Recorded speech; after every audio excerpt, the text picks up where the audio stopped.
Bismillahirrahmanirrahim. Assalamualaikum warahmatullahi wabarakatuh. Alhamdulillahi rabbil alamin. Wa bihi nasta'inu ala umuri dunya waddin. Wassalatu wassalamu ala asyrafil anbiya'i wal mursalin. Nabiyina Muhammadin wa ala alihi wa sahbihi ajma'in.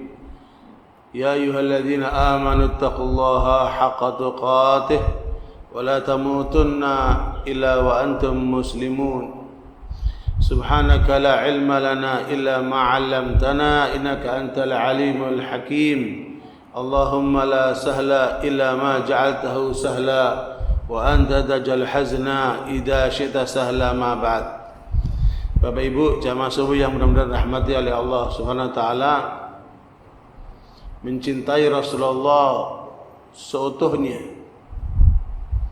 Kita sebagai umat Islam telah ditetapkan untuk mengucapkan dua kalimat syahadat. Kalaupun ada orang ingin masuk Islam, tidak sah Islamnya. Seperti sekarang lagi rame ungkapan Rocky Gerung sudah muslim tapi belum bersyahadat. Kacau. Seorang sebelum dia mengucapkan dua kalimat syahadat tidak disebut sebagai muslim, itu akidah. Ya, sehingga apabila seorang mengucapkan dua kalimat syahadat, barulah dia dikatakan muslim. Kalaupun seorang murtad, ya seperti Ibu Sukmawati itu, dia keluar dari barisan umat Islam, murtad, ya berarti dia sudah lepas dari semua ikatan Islam.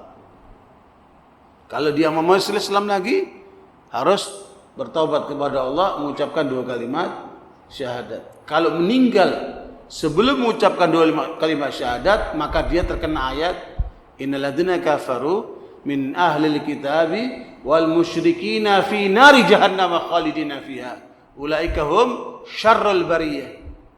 Ya, surat Al-Baqarah ayat yang ke-5 itu. Bahwa kemudian Allah menyebutkan siapa dari mereka yang kafir dari ahli kitab, kemudian orang-orang yang musyrik meninggal di atas keyakinannya itu, maka dia akan berada di neraka jahanam dan akan kekal di dalamnya, dan mereka itulah seburuk-buruk manusia. Makanya dalam riwayat Muslim Rasulullah mengatakan, "Ma sami'a bi min hadhil ummah min yahudiyin wala nasraniyin wala majusiyin walam yu'min bima ji'tu bihi fahuwa finnar." Hadis sahih riwayat Muslim. Siapa di antara umat manusia ini yang mendengarkan kedatanganku, Nabi Muhammad SAW, kemudian apakah dia Yahudi ataukah dia Nasrani, ataukah dia Majusi, penyembah agama lain, dan dia tidak mau beriman dengan apa yang aku bawa, yaitu Al-Quran dan Sunnah ini, dan mati di atas dasar itu, maka matinya di neraka, kata Nabi. Karena sekarang ini mulai banyak ini dai-dai ngaco. Bahkan ada seorang profesor, doktor menulis buku Islam inklusif yang menganggap orang di luar Islam bisa masuk surga. Memang surganya siapa? Yang menetap surga Allah SWT yang sang pencipta itu. Dari 4.300 agama sekarang di dunia ini, yang diterima oleh Allah cuma satu, Islam. Bukan seorang karena dekat ketua PBNU terus kemudian dijamin masuk surga. Siapa yang jamin itu? Wah, dia juga nggak terjamin. Yang dijamin oleh Rasulullah cuma 10 orang dari sahabat Nabi itu. Al-Asyad Basyarin bil Jannah. Makanya saudara sekalian, dua kalimat syahadat ini harus kita pahami betul. Bahwa kata Ibnu Qayyim rahimahullah, seorang ketika mengucapkan dua kalimat syahadat, maka dia menyatakan dua hijrah, dua sikap perpindahan secara totalitas. Asyhadu an la ilaha illallah, dia hijrahkan dirinya, dia hijrahkan kalbunya, dia hijrahkan pikirannya, dia hijrahkan semua kehidupannya untuk tunduk kepada Allah, yakin hanya kepada Allah. dan mengikuti syariat Allah. Kalau kalimat syahadatnya tidak sampai kepada ketertundukan seperti itu, maka dia belum muslim. Makanya Bapak Ibu menemukan ada orang-orang muslim tapi hatinya anti-Islam. Ada orang muslim enggak suka dengan orang-orang Islam. Ada orang muslim tapi orientasinya muji-muji orang kafir terus. Orang Islam jadi pocokin terus. Ini orang Islam ini yang jelas seperti ini, syahadatnya belum masuk ke dalam kalbunya. Dalam surat Al-Hujurat ayat 14 Allah katakan qalatil a'rabu amanna qul lam tu'minu walakin qulu aslamna walamma yadkhulul imanu fi qulubikum. Ada orang-orang Arab Badui mengatakan kami telah beriman. Kata Allah belum, kalian baru berislam. Sampai imanmu itu masuk ke dalam dadamu itu. Makanya kalau orang muslim masih dia berzina, masih dia apa? Bisa apa? Korupsi, bisa berbuat zalim-zalim yang macam-macam itu. Tapi kalau dia mukmin, maka tidak akan lagi dia berbohong, tidak akan lagi dia berzina, tidak akan lagi dia melakukan perbuatan-perbuatan yang tercela itu. Makanya Allah puji orang beriman, qad aflahal mu'minun. Orang-orang mukmin itu telah sukses, berhasil. Barakallahu, makanya hijrahkan diri kita kepada Allah secara totalitas. Dengan tunduk kepada Allah dan menjalankan syariat Allah. Qul inna salati wa nusuki wa mahyaya wa mamati lillahi rabbil alamin. Katakan salatku, ibadah kurbanku, mati dan hidupku hanya untuk Allah. Kalau orang matinya tidak untuk Allah, sia-sia. Ya, sia-sia. Meskipun dia mengaku seperti apapun dia. Makanya ini harus kita bawa sampai kita menghadap Allah. Wala tamutunna illa wa antum muslimun. Jangan kamu mati kecuali kamu dalam keadaan tunduk pasrah kepada Allah.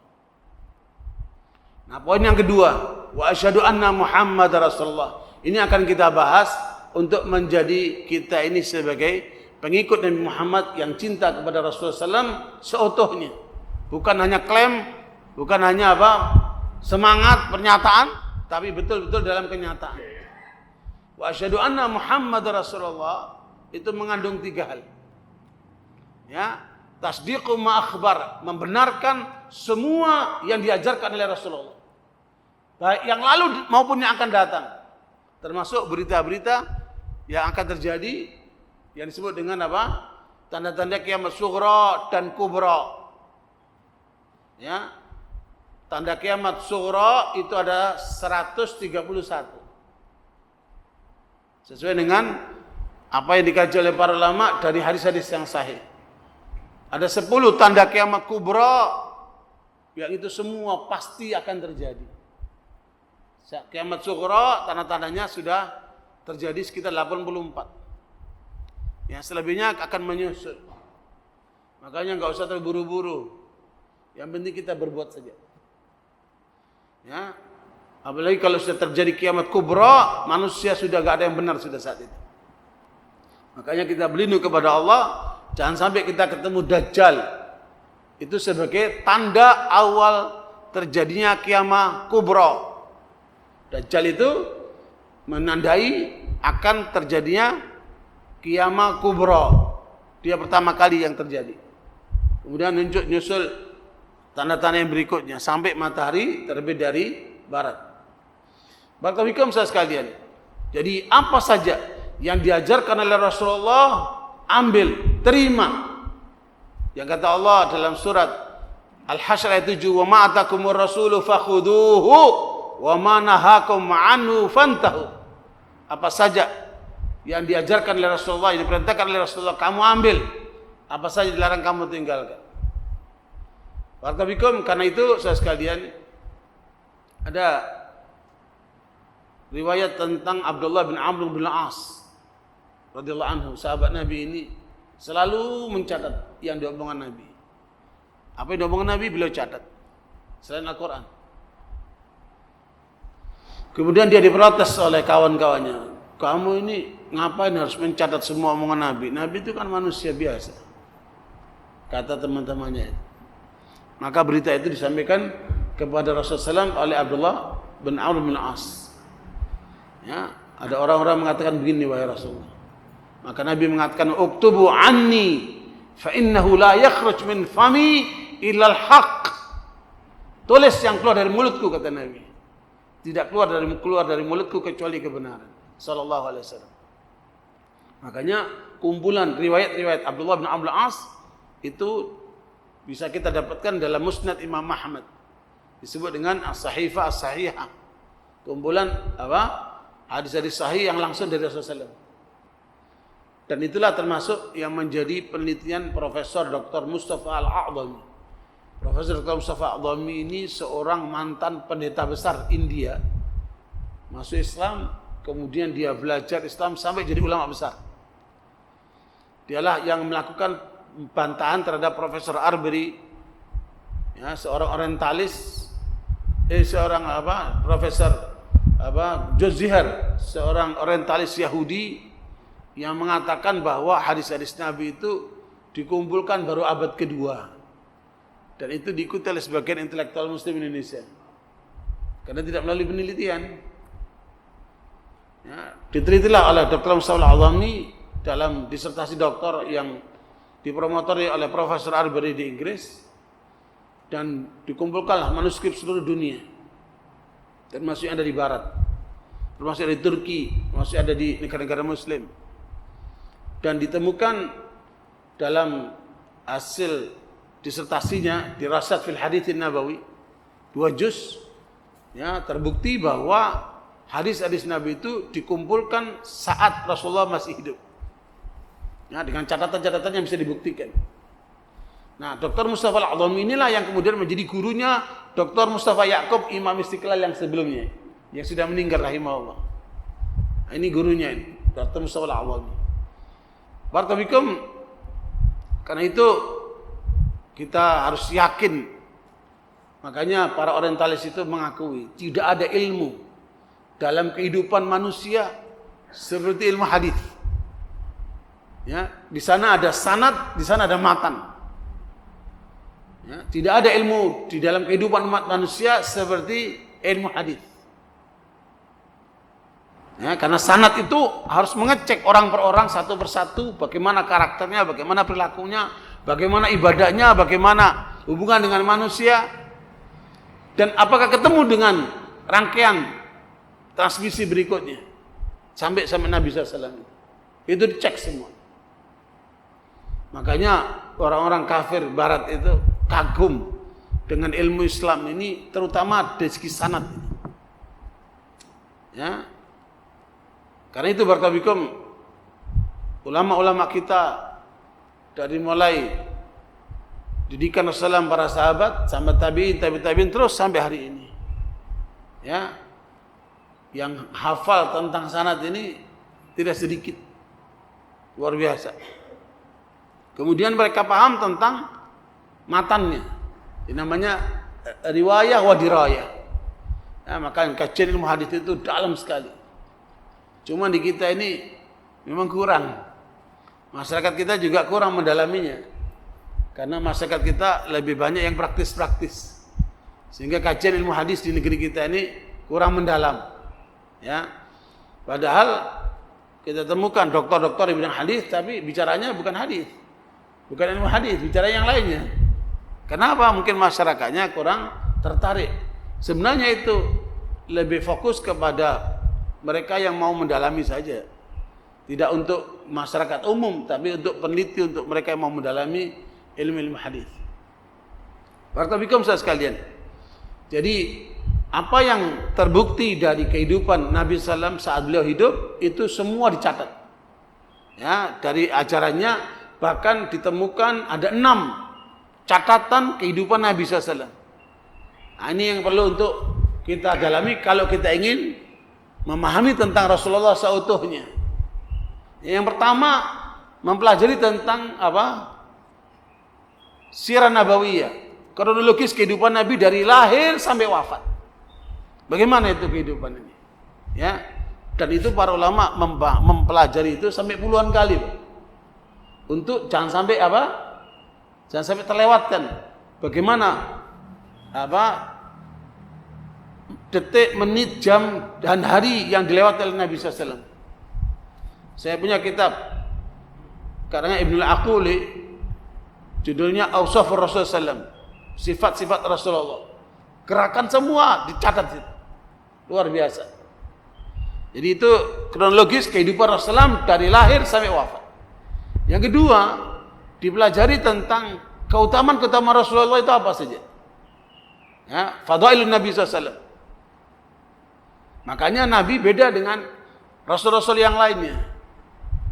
Ya, kalau Rasul-Rasul lain itu diutus oleh Allah untuk kaumnya saja. Nabi Musa, Nabi Zakaria, Nabi Isa itu semua untuk Bani Yahud, untuk kaum Yahudi saja. Bukan untuk umat lain. Tapi Nabi Muhammad, Allah katakan, "Wa ma arsalnaka illa rahmatan lil alamin." Tidak kami utus untuk Muhammad kecuali untuk semua rahmat alam semesta. Ya, keutamaan Nabi ini banyak sekali. Termasuk fisik Nabi itu 30 kali lipat kekuatan laki yang paling kuat. Makanya Nabi itu ketika diajak gulat sama Rukana, pegulat paling hebat pada masanya, diladeni sama Nabi. Dan Nabi pun menang. Kekuatannya 30 kali lipat. Pantas kalau isinya 9 ya. Nah, kita satu udah batuk-batuk itu. Ya. Makanya Nabi itu jarang sakit. Beliau sakit itu 3 hari sebelum wafat aja. Makanya kita perlu belajar gimana pola sehat ala Nabi. Jangan kita sampai terus ngikuti WHO begini kan. Sunnah WHO ini jangan terus-terus kan nih. Ya, makanya ikuti pola bagaimana cara sehat ala Rasulullah. Itu diteliti oleh para ahli, Pak. Saya punya penelitiannya. Ya. Dan itu waktu itu dihadiri juga oleh Pak Hamka dalam konferensi Sirah Nabawiyah di Qatar tahun 79. 7 juz itu kumpulan makalah-makalahnya itu. Nah, keutamaan Nabi ini luar biasa. Ya. Kemudian yang ketiga, kehususan Rasulullah. Apa saja kehususan Rasulullah? Termasuk beliau boleh menikah sampai 9, kita maksimal 4. Ya kan? Itu kehususan Rasulullah. Beliau diwajibkan tahajud malam, kita tidak. Itu kehususan Rasulullah. Makanya Imam Masyuti menulis 2 juz kitab tentang khasaisur Rasulullah, keutamaan kehususan Rasulullah. Kemudian yang keempat, tentang syama'ilun Nabi SAW. Syama'ilun Nabi ini terkait dengan akhlak Rasulullah. Bagaimana dengan anak kecil, bagaimana dengan pembantunya, bagaimana dengan istri-istrinya, bagaimana dengan bapak-bapak, dengan tetangga, dengan musuh dan seterusnya itu. Nah, Imam Tirmidzi menulis kitab itu, Syama'ilun Nabi SAW. Nah, yang seperti ini kan perlu digaji supaya masyarakat kita paham bahwa Nabi kita itu adalah Nabi hebat. Tidak ada manusia di dunia seperti Nabi Muhammad SAW sehingga dipuji oleh Allah SWT. Wa innaka la'ala khuluqin azim. Sungguh wahai engkau Muhammad di atas akhlak yang agung. Makanya nama Nabi Muhammad itu tidak ada di dalam Al-Quran dalam bentuk perintah. Seperti ya Ibrahim, ya Nuh, ya Musa, ya Zakaria, ya Isa. Allah perintahkan para nabi itu dengan menyebut namanya. Ya Yahya khudil kitaba biquwwah. Ya Zakaria, ya Isa, ya Musa dan seterusnya. Tapi ya Muhammad tidak ditemukan di Al-Quran. Bagaimana penghormatan Rasulullah kepada nama Nabi Muhammad SAW. Kalaupun ada namanya dalam Al-Quran, sifatnya berita. Muhammad Rasulullah waladina ma'ahu asyidda'u 'alal kuffari ruhama'u bainahum. Wa ma kana Muhammadun aba ahadin min rijalikum walakin Rasulullah wa khataman nabiyyin. Sifatnya berita, Pak. Tidak ada dalam bentuk perintah. Menunjukkan apa? Kemuliaan nama Nabi Muhammad SAW si Allah SWT. Makanya malaikat Jibril datang kepada Rasulullah pada saat beliau sedang naik mimbar. Dan hadis ini dalam kitab Al-Adab Al-Mufrad, hadisnya sahih. Pada saat Nabi naik mimbar, undakannya ada 3 undakan mimbar Nabi itu. Ya. Pada saat naik mimbar pertama, Rasul mengatakan amin. Pada saat naik mimbar kedua, Rasul mengatakan amin. Pada saat naik mimbar ketiga, Rasul bilang amin. Para sahabat, Tidak melihat apa-apa kok tiba-tiba Rasulullah bilang amin. Ada apa wahai Rasulullah? Kata Rasulullah, barusan Jibril datang kepada aku memberitahukan syaqiyun abdun adraka Ramadan wan salakha minhu wa lam yughfar lahu faqultu amin. Celaka seorang hamba bila masuk Ramadan sampai selesai Ramadan tidak terampunkan dosa-dosanya. Celaka hamba seperti ini.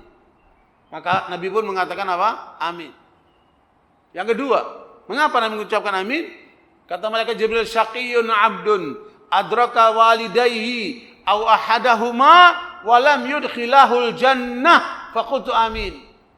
Celaka seorang hamba yang berjumpa dengan kedua orang tuanya atau salah seorang dari kedua orang tuanya tapi menyebabkan dia tidak masuk surga. Celaka hamba seperti ini. Semalam saya kaget dan heran melihat ada 3 anak yang membuat pernyataan di atas materai, menyerahkan ibunya ke salah satu panti asuhan di Jawa Timur karena mereka sibuk tidak bisa mengurus ibunya, sehingga ibunya diserahkan ke panti asuhan. Dan sampai dinyatakan di akhir pernyataan itu di atas materai bahwa kalau ibuku meninggal silakan dikuburkan. Coba ini anak-anak yang seperti ini. Gimana mereka itu dididiknya ini anak? Luar biasa. Seperti ini mau masuk surga? Na'udzubillah min dzalik. Makanya beruntunglah mereka yang masih punya orang tua. Baktilah kepada mereka. Karena orang tuamu itu jalanmu menuju surga. Yang ketiga, syaqiyun abdun dzukirta indahu wa lam yusalli alaik faqultu amin.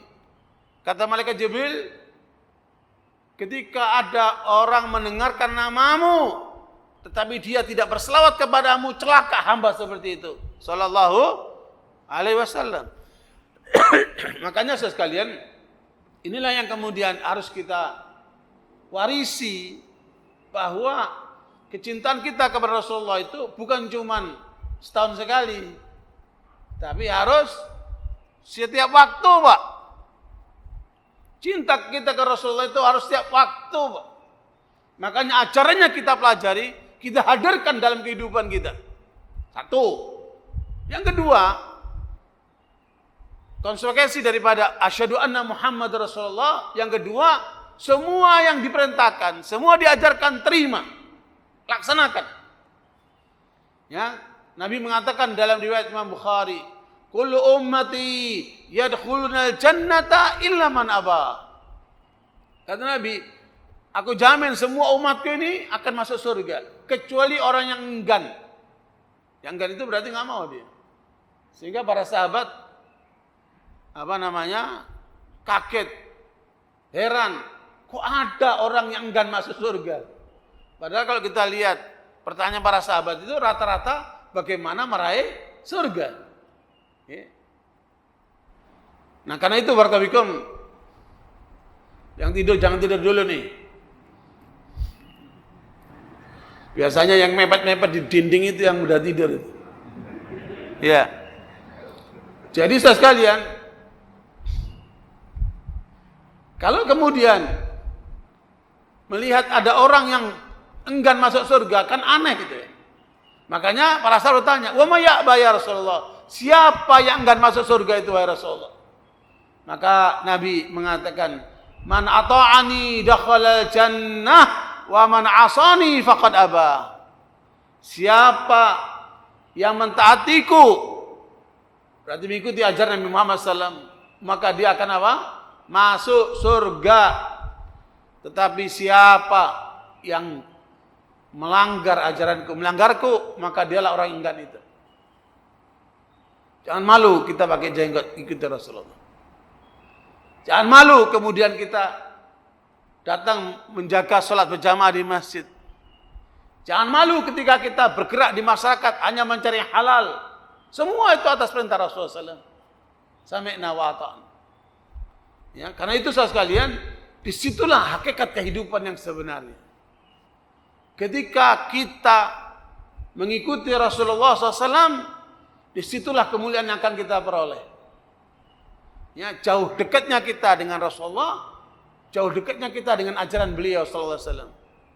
Makanya beliau mengatakan, likulli amalin syarrah wa likulli syarratin fatrah, faman kana fatratuhu ila sunnati faqad hudiya, wa man kanat fatratuhu ila ghairi dzalika faqad halak. Kata Nabi, setiap manusia ada pola semangat sampai pada puncaknya. Nanti akan terjadi penurunan, namanya futur. Fatrah itu futur. Terjadi apa? Decline. Terjadi penurunan semangat. Ketika terjadi penurunan semangat dalam dirimu, ikuti sunnahku. Jangan kamu lari dari sunnahku. Bila kamu lari dari sunnahku, maka di situ kamu celaka. Ya, makanya jangan jauh dari sunnah Rasulullah. Ya, kayaknya udah mulai kita ikuti sunnah Nabi, meninggalkan sunnah WHO. Ya, mudah-mudahan segera kita apa? Merapatkan barisan. Nah, barakallahu sekalian. Sunnah Nabi adalah keselamatan. Sunnah Nabi adalah kemuliaan. Ikutilah sunnah Nabi. Jangan sunnah Nabinya cuma poligami melulu. Sunnah Nabi itu apa? Dalam seluruh aspek kehidupan. Ya, barakallahu. Ini hal yang kedua. Kemudian yang ketiga, tinggalkan apa dilarang oleh Rasulullah. Karena dalam larangan Nabi itu, di situ ada kehinaan. Di situ ada penurunan nilai manusia. Makanya seluruh ajaran Nabi itu manfaat buat manusia. Paham atau tidak paham? Silakan dicek. Ya, itulah kemampuan akal kita untuk mengungkap semua di balik apa yang diajarkan oleh Rasulullah SAW. Makanya Rasul mengatakan, innallaha farada faraida fala tudayyi'uha wa hadda hududan fala tantahikuha wa sakata an asya'a rahmatan bikum fala tabhathu anha. Kata Nabi, Allah telah menetapkan kewajiban-kewajiban yang harus kalian laksanakan itu, jangan diabaikan. Dan Allah telah menetapkan larangan-larangannya, tinggalkan larangan itu, jangan kalian langgar. Dan mendiamkan banyak hal sebagai rahmat buat kalian, jangan dicari-cari. Ini banyak orang yang suka cari-cari masalah. Ya, yang sudah diajarkan, jalankan itu. Karena itu saudara sekalian, orang-orang yang istiqamah di atas sunnah Rasulullah itu akan terjaga dari penyimpangan. Karena Allah menetapkan begitu. Di dalam surat An-Nisa ayat 115, di suratnya ibu-ibu, Allah katakan, "Wa may yushaqiqir rasula min ba'di ma tabayyana lahul huda wa yattabi' ghaira sabilil mu'minin nuwallihi ma tawalla wa nuslihi jahannam wa sa'at masira." Jadi kalau ingin melihat orang sesat, kalau lihat orang enggak benar, pelajari ayat ini. Ya. Dua tandanya orang benar dan dua tandanya orang enggak benar. Tanda orang benar itu dia mengikuti Rasulullah SAW dalam akidahnya, dalam sholatnya, dalam gerakan hidupnya, dia mengikuti Rasulullah SAW seutuhnya. Berarti orang ini benar. Makanya kata Imam Syafi'i rahimahullah, kalau kamu melihat orang begitu hebat ibadahnya, begitu bagus penampilannya, kamu lihat bagaimana dia menjalankan sunnahnya. Kalau orang itu tidak menjalankan sunnah Nabi, meskipun dia bisa berjalan di atas udara, meskipun dia bisa berjalan di atas air, jangan kamu percayai. Berarti itu tanda orang gak benar itu. Jadi jangan cuma diukur, gak pakai baju di pasar-pasar, terus apa itu? Bukan sunnah Nabi itu. Sunnah Nabi itu menutup auratnya, menjaga sholat berjamaahnya, tanggung jawab terhadap rumah tangganya, memperhatikan umatnya, berjuang melawan musuh-musuh Islam. Begitu pola Nabi itu. Makanya ini ukuran sekalian. Waktu pembahasan di MUI tentang 10 tanda aliran sesat. Saya sampaikan terlalu banyak Pak 10 itu. Ini cuma 2 saja ini Al-Quran menyebutkan. Pertama, lihat bagaimana dia keteguhannya di dalam menjalankan sunnah Nabi. Yang kedua, wa yattabi' ghaira sabil mu'minin, bagaimana dia mengikuti para sahabat radhiyallahu anhum. Polanya ikuti sahabat enggak dia? Atau menentang sahabat dia? Makanya ayo kita pelajari itu. Bagaimana sahabat Nabi SAW itu? Dari 10 sahabat Nabi yang dijamin surga, 7 pengusaha Pak. Bukan pengangguran. 7 pengusaha itu. Saya nggak tahu pengusaha sekarang bisa masuk surga enggak itu. Ya. Potensi zakat di Indonesia 272 triliun dalam setahun. Tetapi lembaga-lembaga zakat itu hanya bisa mengumpulkan 10 triliun saja. Berarti masih banyak umat Islam yang belum sadar membayar zakat. Belum lagi wakaf. Potensi wakaf dalam setahun itu 180 triliun. Tetapi lihatlah, wakaf banyak yang mangkrak. Banyak yang kemudian nerima wakaf tapi tidak amanat. Ya, sehingga orang-orang begitu mengerem diri untuk mau berwakaf. Karena itu barakallahu, padahal Bapak Ibu sekalian, peradaban Islam itu, kekayaan itu ada di wakaf. Bukan pada orang per orang, bukan pada konglomerat. Coba lihat tuh, dinasti Utsmaniyah sebelum dibatalkan sama Mustafa Kamal Atatürk. 633 tahun kekuasaan dinasti Utsmaniyah itu, yang pusatnya di Turki. Mereka menguasai 2/3 dunia.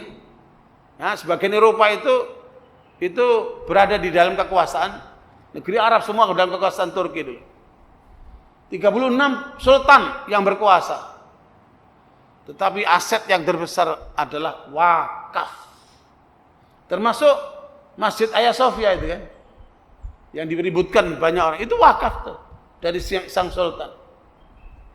Wakaf pasar, wakaf perguruan tinggi, wakaf perpustakaan, wakaf masjid, wakaf pesantren, dan termasuk wakaf hotel-hotel, yang dimana hotel itu diperuntukkan untuk para musafir.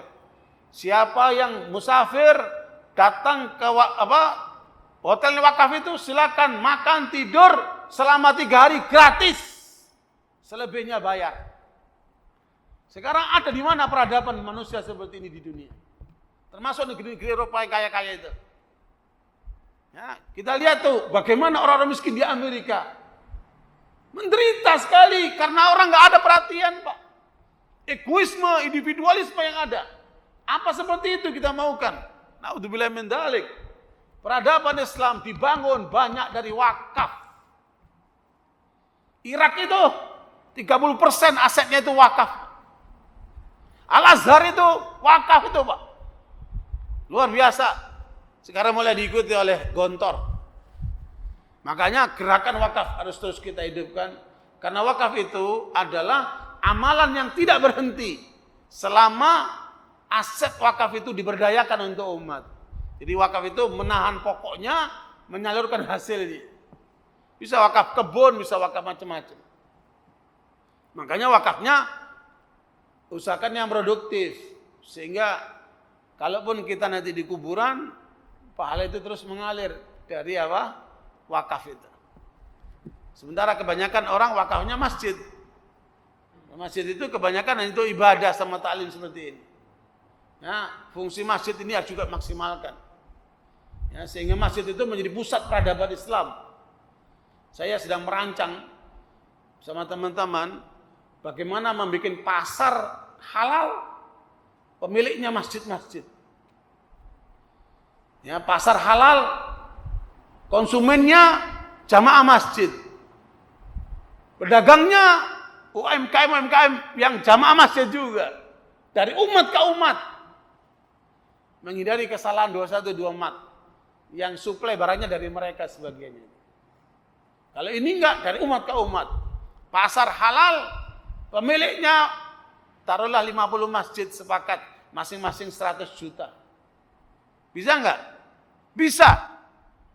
Kemudian tanahnya tanah wakaf.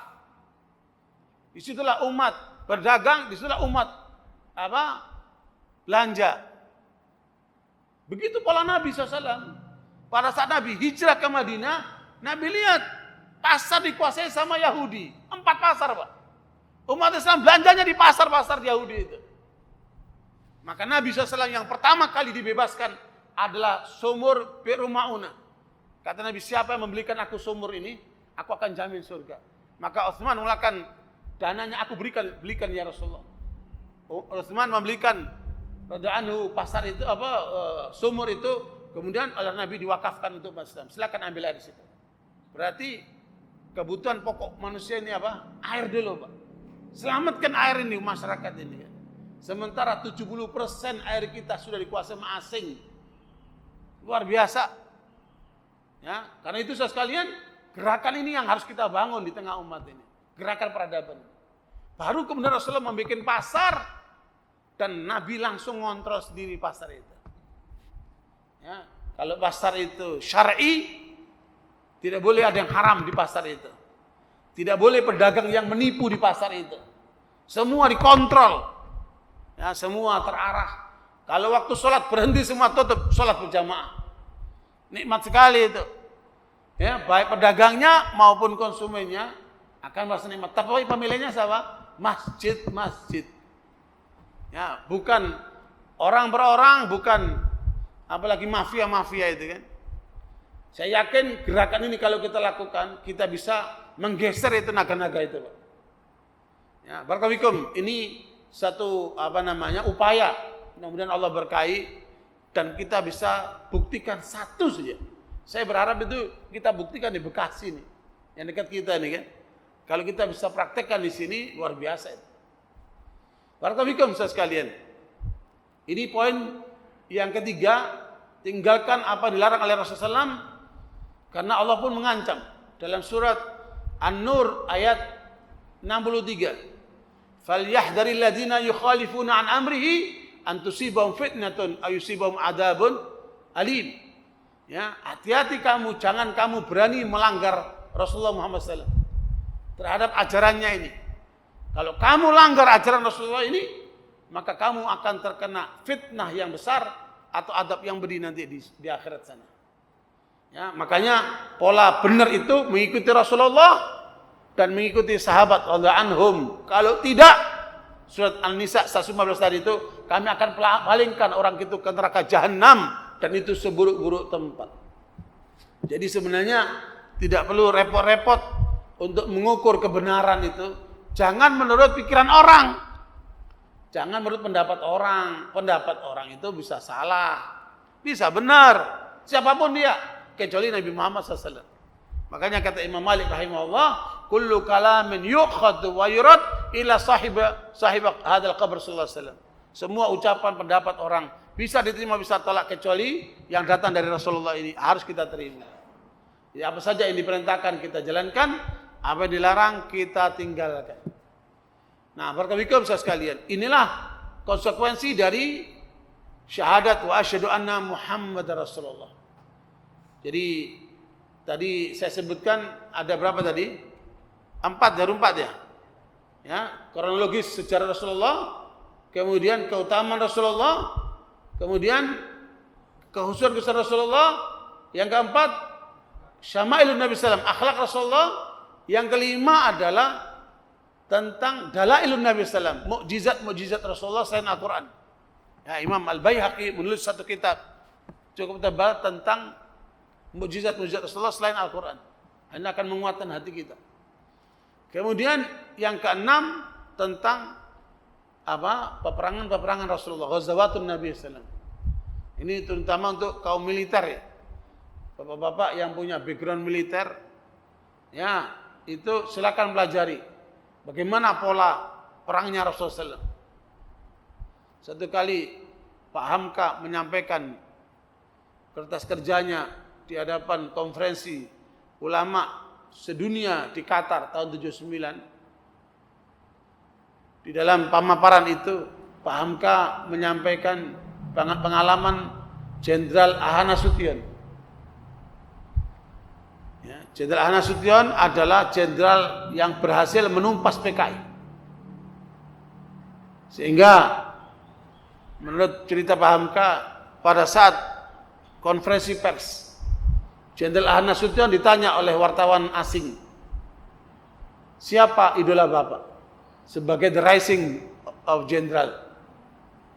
Maka Ahana Sution mengatakan, idola saya Nabi Muhammad SAW. Wartawan asing itu mempertanyakan lagi, bagaimana Bapak seorang jenderal, kok idolanya seorang Nabi? Kata Ahana Sution, kalau jenderal bisa jadi dia hebat ketika perang, tapi belum tentu hebat ketika damai. Tapi Nabiku Muhammad SAW hebat ketika perang, hebat ketika damai. Itu jawaban Ahana Sution. Ya, makanya jenderal-jenderal dulu itu soleh-soleh, Pak. Ya, termasuk Jenderal Sudirman, Ahana Sution, itu jenderal-jenderal soleh-soleh, Pak. Karena apa? Mereka menghayati Islam. Mereka menghayati Nabinya Muhammad SAW. Dan mereka mengikuti jejaknya. Ya, karena itu Bapak-Bapak pelajari itu bagaimana pola, taktik dan strategi Nabi Muhammad SAW, termasuk dalam dunia intelijen. Ya, dalam perang itu ada dunia intelijen yang luar biasa. Saya membaca disertasi doktor di Pakistan tentang intelijen Rasulullah, cukup tebal, luar biasa kecerdasan Nabi di dalam intelijennya itu. Termasuk bagaimana Nabi menyusupkan seorang Muslim di tengah orang-orang kafir dan mereka tidak pernah tahu. Ya, Nabi pun tidak memberitahukan siapapun. Siapa itu? Pamannya sendiri, Abbas. Paman Nabi Abbas radhiyallahu anhu masuk Islam dan Nabi memerintahkan dia, kamu tetap tinggal sama orang kafir di Mekah dan kamu sembunyikan Islam. Kemudian apa saja yang kamu temukan dalam kehidupan mereka sampaikan kepada. Nabi pun tidak pernah memberitahukan kepada para sahabat.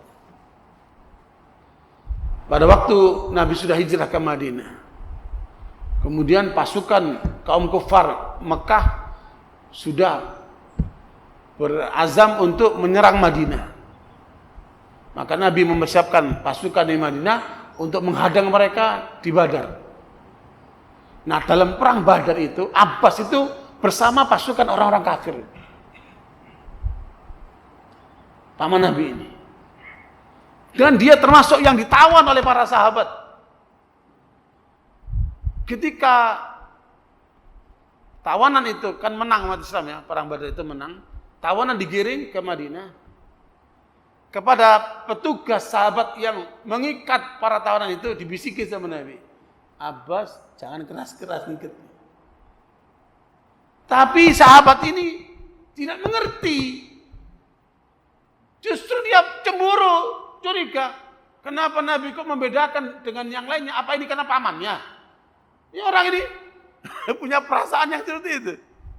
Apakah ini pamannya? Kok disuruh meringankan ikatannya? Kemudian dia menghadap Nabi, protes sama Nabi. Kenapa engkau suruh aku meringankan ikatan siapa sementara yang lainnya? Nabi sudah mulai pulih kasih. Apakah ini pamanmu? Sebentar sini kan. Ya, baru Rasul beritahu, jangan beritahu sama orang. Dia ini adalah intelijen yang kami susupkan di tengah orang-orang kafir itu. Sampai dalam perang ikut, Pak. Dan termasuk yang tertawan. Baru paham insaf. Oh, subhanallah. Maaf ya Rasulullah. Minta maaf dia. Ya, begitu intelijen Nabi SAW. Dan begitu yang lain-lainnya. Luar biasa intelijen Nabi. Dan saya berkesimpulan, rusaknya umat Islam karena tidak paham intelijen. Disusupi dari dalam, dirusak dari dalam, diadu di sana sini. Itu semua kerja intelijen. Makanya umat Islam jangan apa? Jangan buta intelijen. Saya bikin buku. Judulnya mempersiapkan kekuatan umat Islam. Alhamdulillah selama Covid ini, hampir 2 tahun saya enggak ke Baitur Rahim ini. Tapi saya menghasilkan buku 3, Pak. Alhamdulillah. Ya. di antara buku itu adalah mempersiapkan kekuatan Islam, dan di situ ada 17 langkah kalau umat Islam ini mau menang. Dan salah satunya adalah harus ada penguatan di intelijen supaya kita tidak dirusak dari dalam umat ini kan. Ya. Tidak diinfiltrasi lah bahasa mereka itu.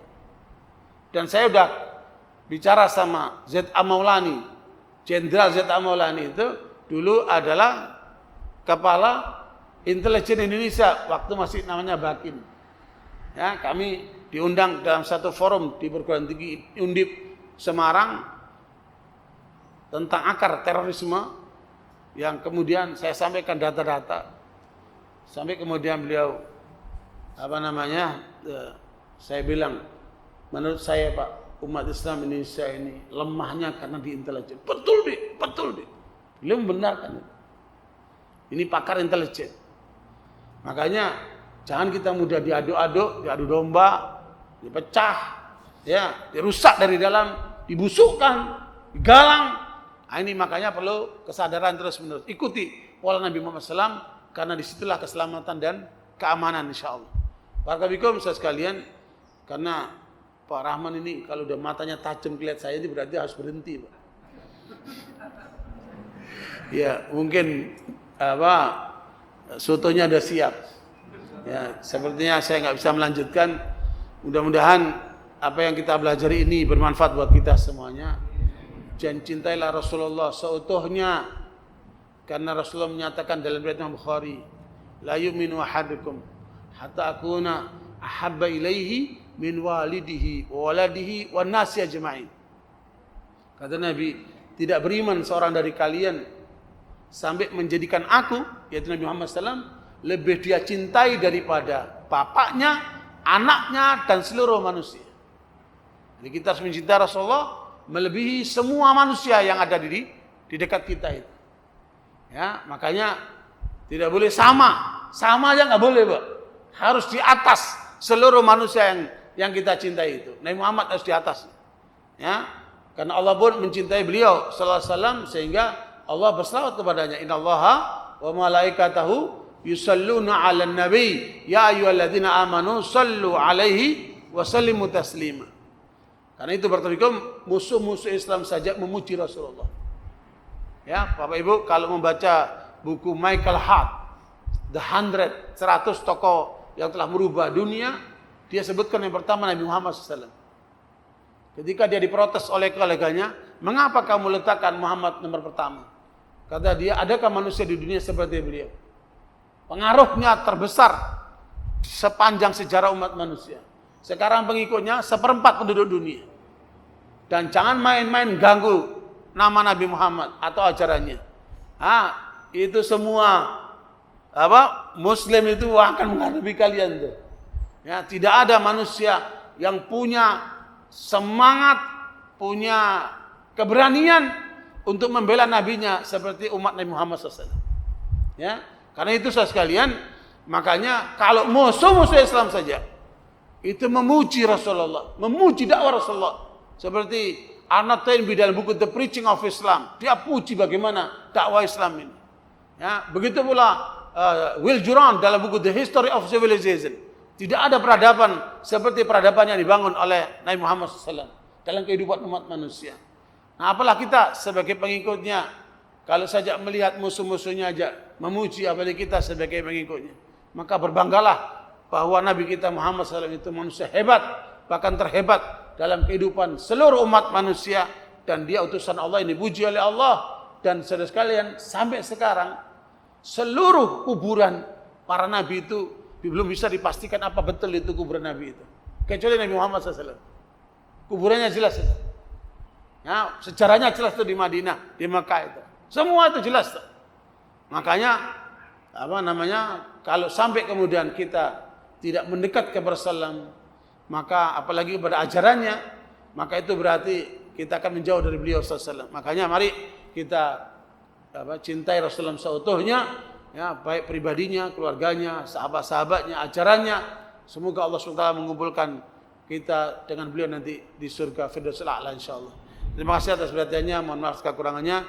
Jazakumullah khair. Alhamdulillah, asyhadu an la ilaha illa anta astaghfiruka wa atubu ilaik. Alhamdulillah. Wassalamualaikum warahmatullahi wabarakatuh.